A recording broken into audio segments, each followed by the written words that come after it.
posso contar? Vocês estão preparados para ouvir? Como é que está o coração? Tá bem? Então, prepare o seu coração para as coisas que eu vou contar.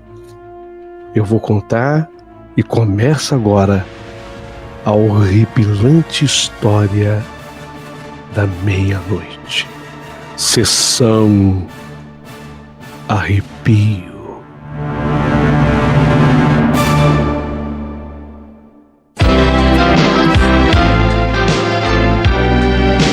Rádio Emoção.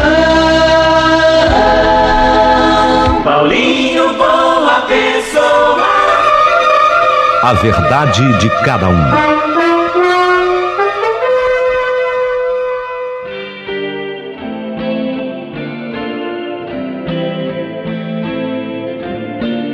Querido amigo Paulinho Boa Pessoa, tudo aconteceu comigo. E até hoje eu fico impressionado e quero lhe contar. Eu tinha ido trabalhar aquele dia como fazia sempre. Eu adorava aquele meu trabalho. Eu tinha realmente um grande cartaz com a minha chefe, porque eu era pau para toda obra. E quando eu executava um trabalho, eu só ficava satisfeito quando terminava e eu tinha que tirar logo um 10. Nem 9,5 me satisfazia. Naquele dia, trabalhei o dia todo. Meu horário de sair, 5:30 da tarde. Era o horário que eu tinha para ir embora.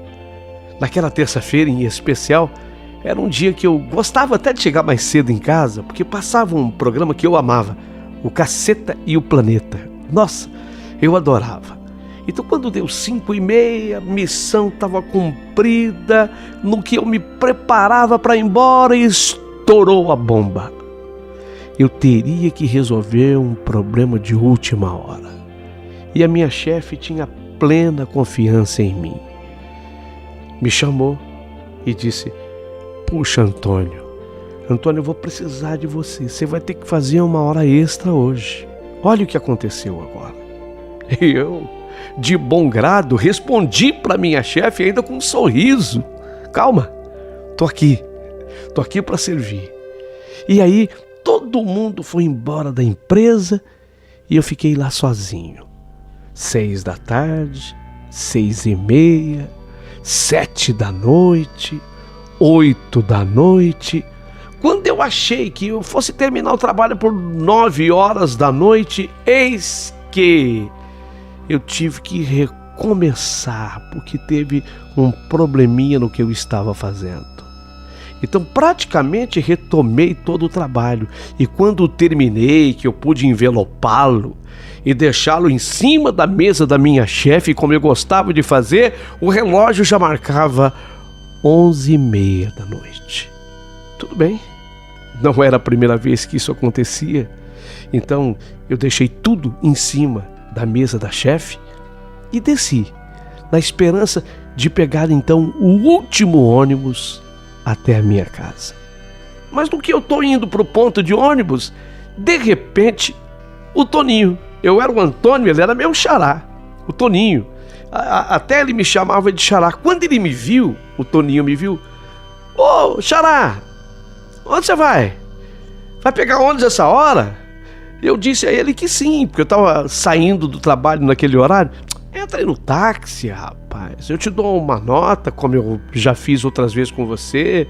A tua chefe gosta de você, ela vai te pagar com prazer." Eu ainda quis retrucar, dizendo para ele que não, que as economias já não iam tão bem assim. Aí ele falou: "O que é isso? Você é um trabalhador de prestígio, tá todo mundo em casa descansando e você aí dando duro, enriquecendo a empresa.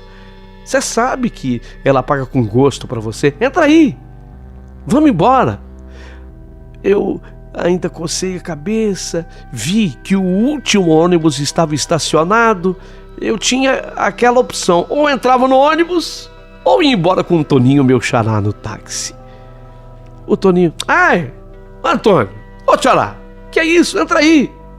E eu entrei no táxi do meu amigo xará, o Toninho, para que ele me levasse até em casa. Dali, de onde estávamos até a minha casa, que ficava naquele bairro distante, era no máximo 20 minutos, 25 minutos, se tanto.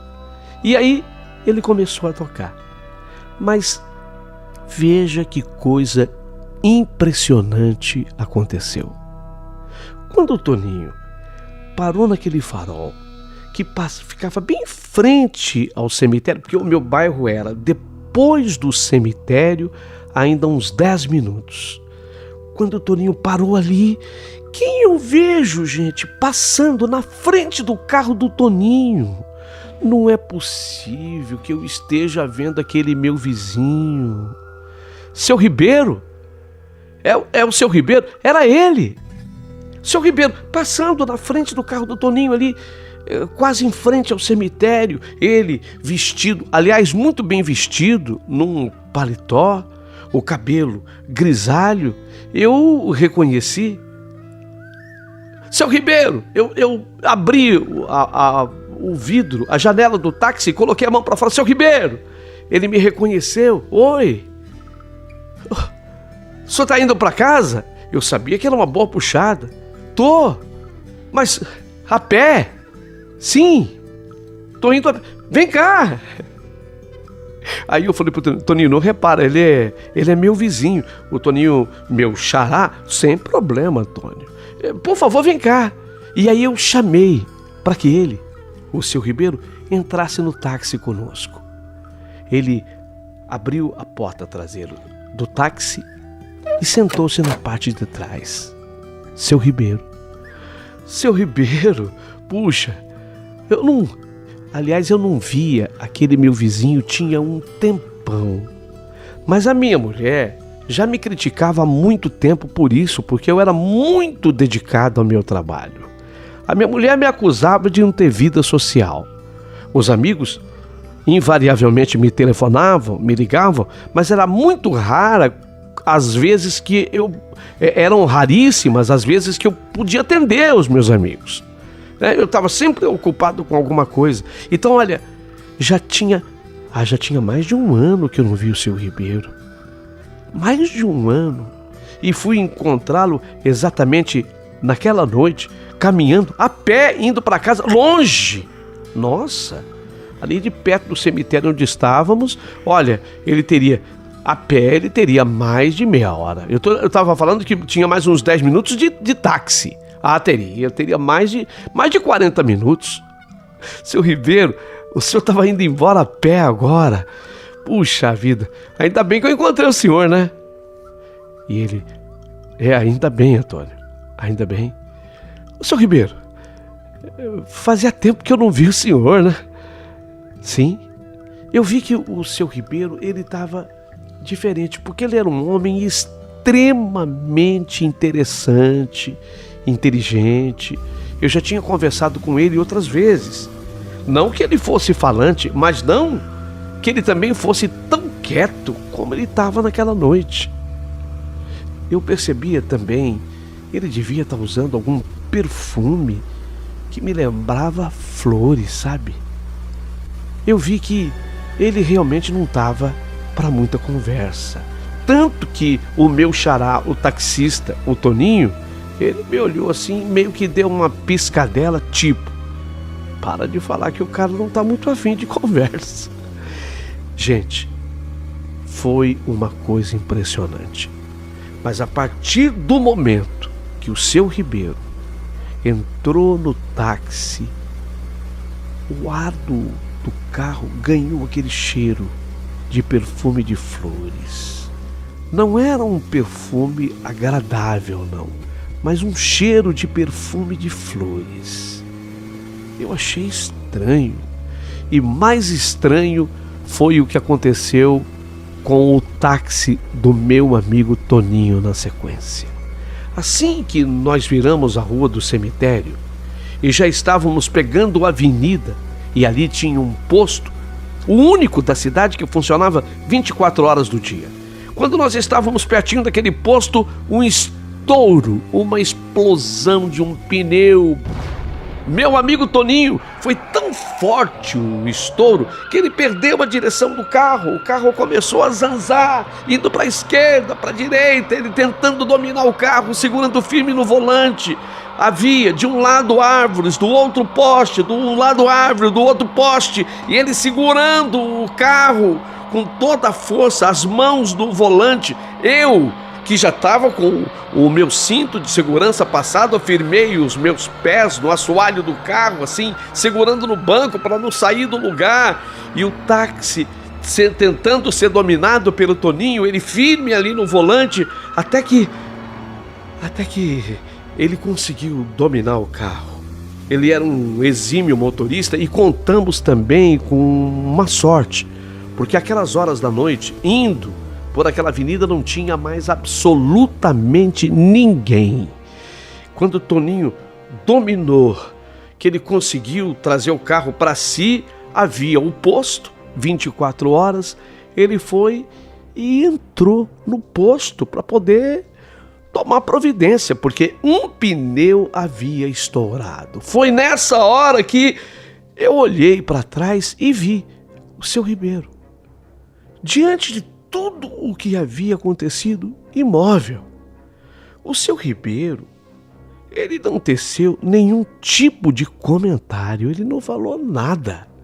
Ele era um homem extremamente tranquilo, seu Ribeiro, ou ele era um homem extremamente calmo, ou alguma coisa extraordinária estava acontecendo com aquele homem, porque ele se manteve em silêncio.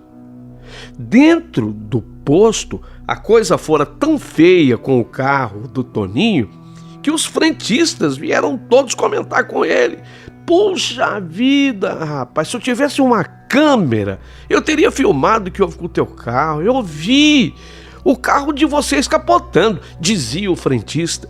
O carro ia para a esquerda, ia para a direita e você lutando. E o estouro, a explosão do pneu. Você acredita que eu vi sair um monte de fogo debaixo do seu carro? Mas um monte de fogo. Eu não sei se algum eixo, algum pedaço batia no chão. Eu só sei que levantava aquelas fagulhas. Exatamente.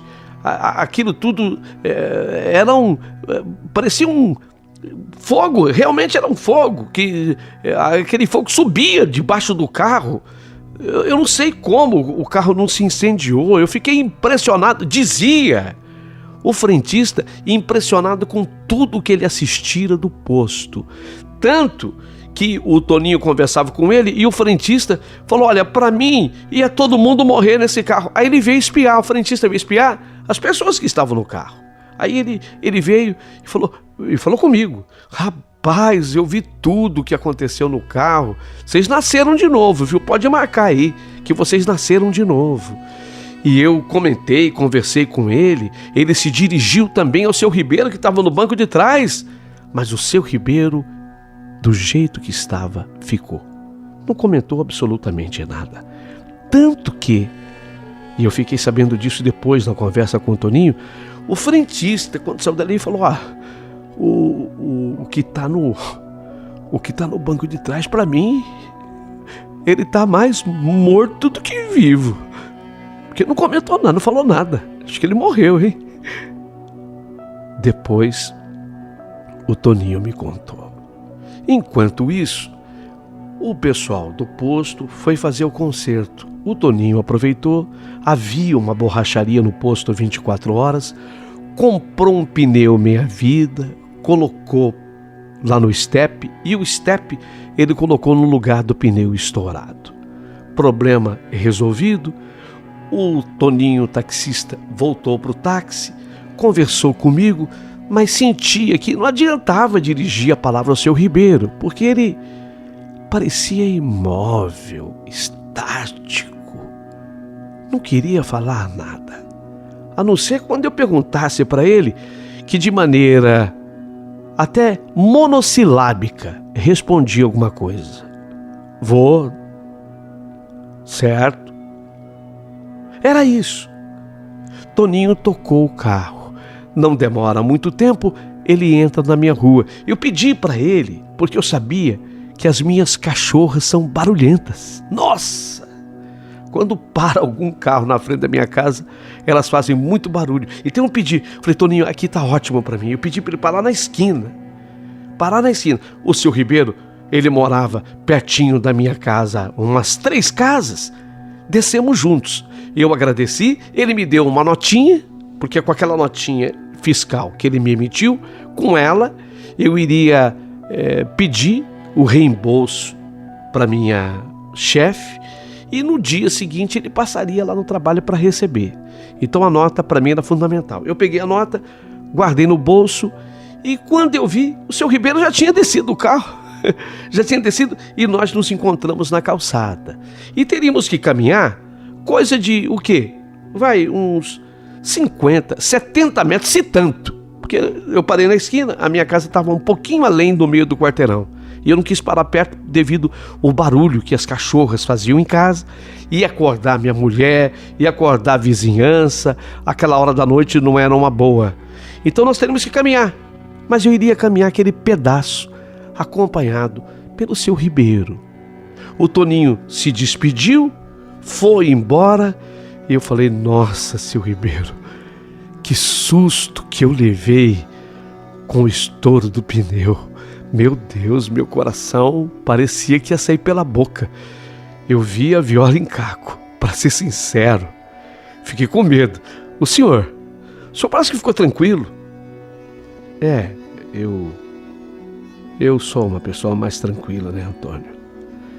Seu Ribeiro, o senhor me perdoa falar, mas o senhor me parece triste. Fazia muito tempo que eu não vi o senhor. Olha, para ser sincero, a minha mulher até me dá bronca. Ela fala que eu não tenho vida social, que eu sou muito voltado para o trabalho. Eu vou ser sincero, faz mais de um ano que eu não converso com o senhor, seu Ribeiro. Por onde o senhor andava? Eu viajei, Antônio. Eu viajei para muito longe. O senhor voltou. Voltei hoje. Hoje? Puxa vida, é que encontrei o senhor, né? Lá passando na rua, em frente ao cemitério, e foi quando eu dei carona pro senhor. E o senhor ia voltar a pé mesmo? Eu ia voltar a pé. Eu tô acostumado já. Entendi.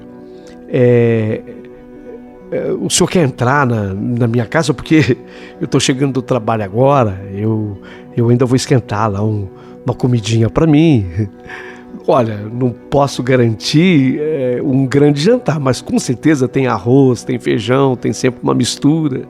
Eu vou requentar. Se o senhor não reparar, o senhor aproveita, entra, janta comigo. Não, muito obrigado. Eu não tô com fome, Antônio. Mas o senhor está precisando de alguma coisa? Eu estou sentindo que talvez o senhor esteja precisando de... Pois não, pode falar, seu Ribeiro. Eu às vezes não sou um vizinho que está toda hora conversando, batendo papo, mas sabe, naquilo que tiver ao meu alcance, eu estou pronto para ajudar. Pode falar. Não, só quero te dizer uma coisa. Pode falar. Procure não discutir mais com a sua esposa. Porque o senhor escuta de vez em quando eu... Mas as discussões que a gente tem é um gritar com o outro. É ela que começa a gritar e depois me irrita, eu respondo. Então, se ela gritar com você, deixa entrar por um ouvido e sair pelo outro. Não vale a pena. É muito melhor manter as pazes com a esposa. Eu, por exemplo, o que tem o senhor? Eu viajei. E desde que eu viajei, me esqueceram. Fiquei completamente esquecido. Sim. O senhor se sente assim, esquecido? Na verdade eu me sinto, sim, esquecido. Mas hoje, eu retornei. Eu voltei. E voltei para buscar minha mulher. o senhor vai levar a mulher do senhor? Quer dizer que o senhor vai viajar de novo? Vou voltar, ainda hoje. Estou levando a minha mulher. Entendo. Perfeito. Bom, então, se o senhor me dá licença, eu vou entrar. O senhor não quer entrar mesmo? Não. Muito obrigado. Até mais. Até mais, seu Ribeiro.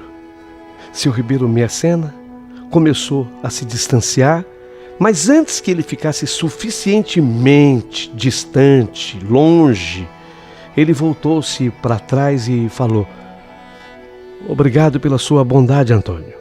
Muito obrigado, Antônio. Eu falarei bem de você. Não se preocupe. Fica com Deus. Eu também preciso ir. Estranhei, sabe, a forma como o seu Ribeiro se comportou comigo. De uma maneira extremamente séria e de pouquíssimas palavras. Até mesmo a voz dele estava diferente.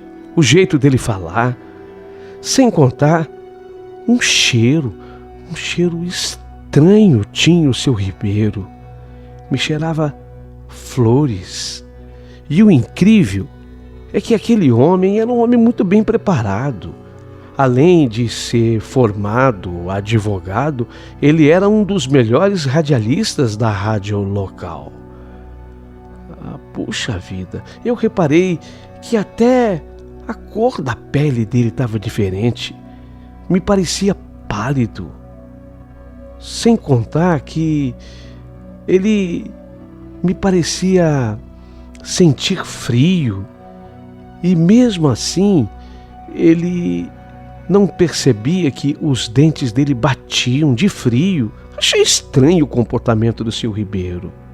Mas nós nos despedimos, eu entrei em casa, me sentei no sofá, tirei o sapato como eu gostava de fazer, calcei o meu chinelo havaiana, dei um sossego para os meus pés, fui à geladeira, tirei o arrozinho, o feijãozinho, a mistura que havia sido feita pela minha mulher, coloquei tudo no prato e do prato levei ao micro-ondas. Deixei lá exatamente os minutos suficientes para que tudo esquentasse. Liguei a televisão, estava passando um filme. Eu nem estava assim muito ligado no filme, porque o filme já estava da metade para frente ou da metade para trás, sei lá. Eu só sei que sentei ali, fiquei olhando para a tela da TV, jantando, comendo daquela comidinha gostosa que sabia fazer minha mulher, e comecei a pensar no velho seu Ribeiro, da forma como ele falou, os conselhos que me dera para que eu não brigasse com a minha mulher. Eu estava até pensando, se a minha mulher levantar agora, porque ela estava dormindo, eu ia até fazer um carinho nela, ou uma palavra de elogio. Vou elogiar, por exemplo, essa comida gostosa que ela fez, porque a gente vai acostumando com a pessoa e vai negando coisas do dia a dia simples de serem feitas, né? Como um elogio. Depois de alguns minutos, meu prato já estava na pia. Pronto, comi tudo. Do filme, pouco vi. Escovei os dentes e caí na minha cama. Dormi feito uma pedra. No dia seguinte, o celular me despertou. Levantei-me, caminhei um pouquinho até o banheiro, ainda de cuecas, com aquele meus chinelos havaianos, abri o chuveiro, deixei a água de fato me acordar. Lavei a cabeça, de novo escovei os dentes. De repente, a minha mulher bateu a porta do banheiro. Eu abri, ela entrou ali no banheiro comigo, um pouquinho, e falou comigo. Antônio, oi amor. Deixa eu te fazer um elogio. A janta estava uma delícia. A comida que você fez estava muito gostosa. Obrigado. Ela nem ligou direito e já veio com esse assunto. Antônio, você não viu o que aconteceu com a dona Cleide? Com a dona Cleide? A mulher do seu Ribeiro? Sei. Seu Ribeiro veio buscar lá. Eu nem te conto. Eu Depois eu te falo.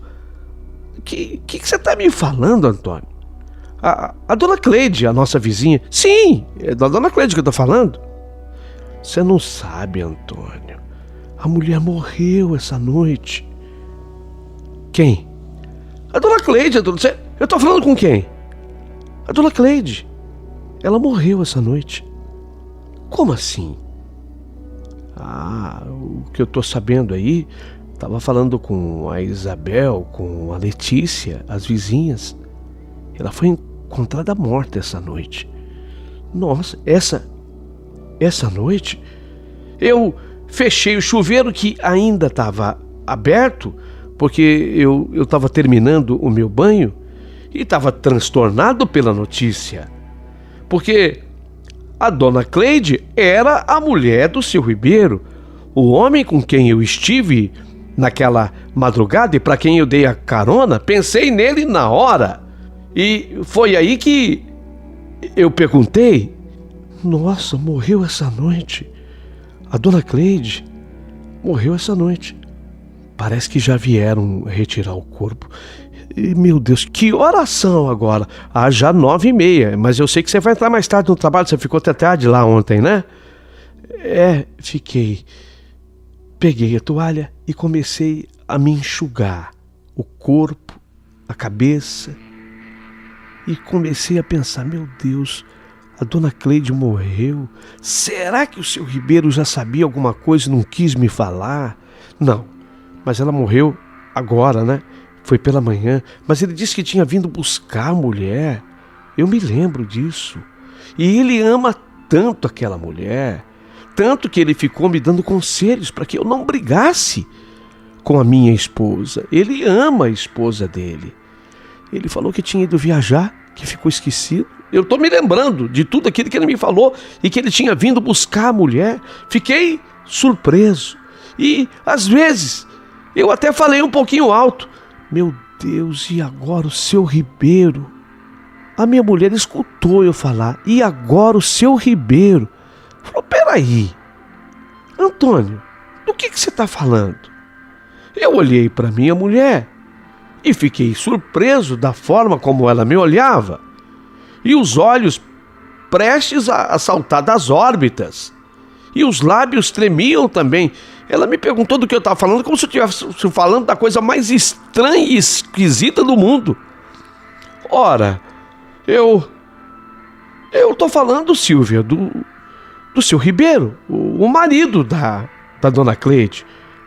Eu estava preocupada, pensando nele. Pensando nele como, Antônio? O seu Ribeiro, o marido da dona Cleide, morreu o ano passado. Ele morreu faz mais de um ano. Eu parei de me enxugar, de me secar. Quando a minha mulher me disse isso, eu parei na hora. Pensei: não pode ser. Não é possível. Alguma coisa está errada. Muito errada. Enquanto isso, a minha mulher continua falando: coitada da dona Cleide, sabe? Ela ficou tão chocada com a morte do seu Ribeiro e você distraído, né, Antônio? Sei lá, você não participa da vida da sua comunidade, da sua vizinhança.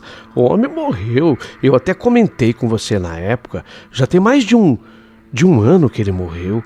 E foi terrível para ela, dona Cleide, a morte do marido.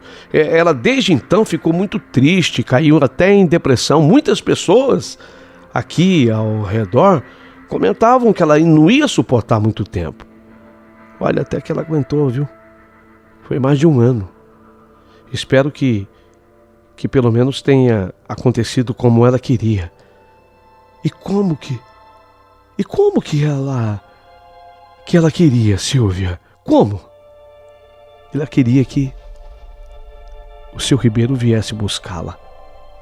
Ela dizia para todo mundo que ela não se importava de morrer, que ela não teria medo da morte, desde que o marido viesse buscá-la.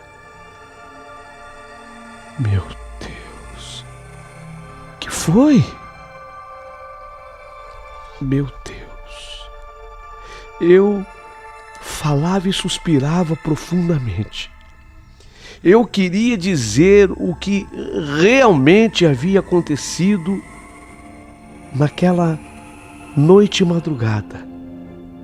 Entretanto, eu pensava comigo que se eu revelasse, a minha mulher ia se assustar muito, a minha mulher ia ficar muito abismada, mas a verdade é que, naquela noite e madrugada, eu havia dado carona a uma pessoa que já tinha falecido.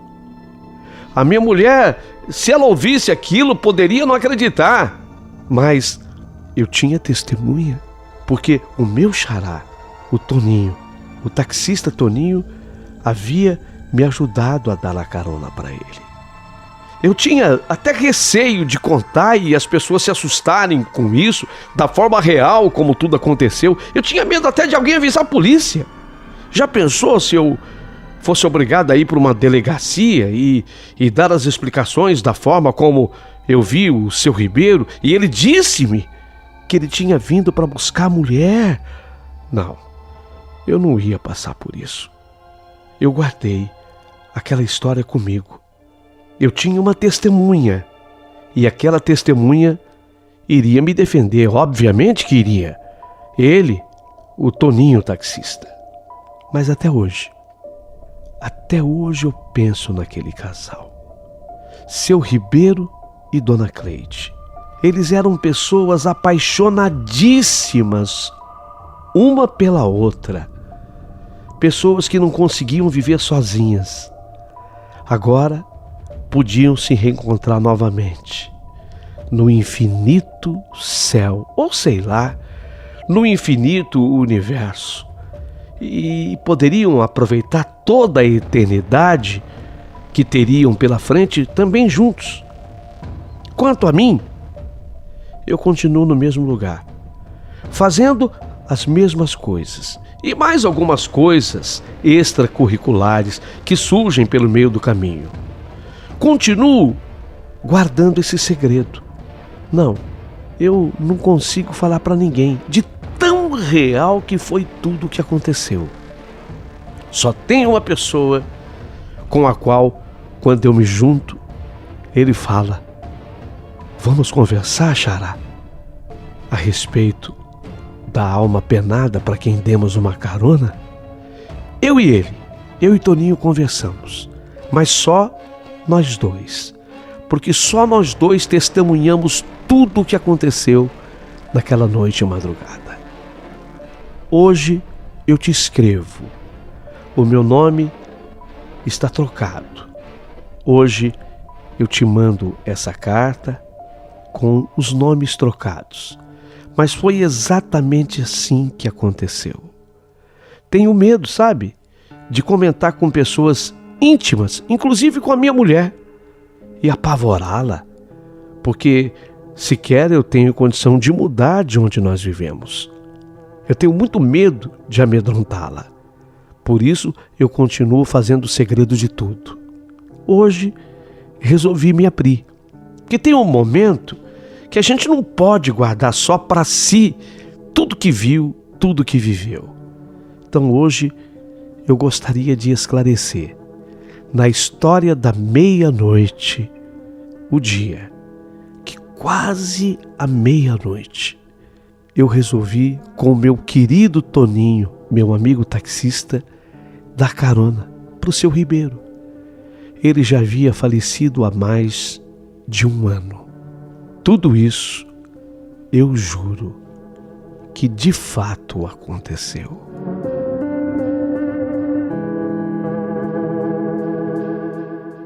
Quero que você comente a minha história.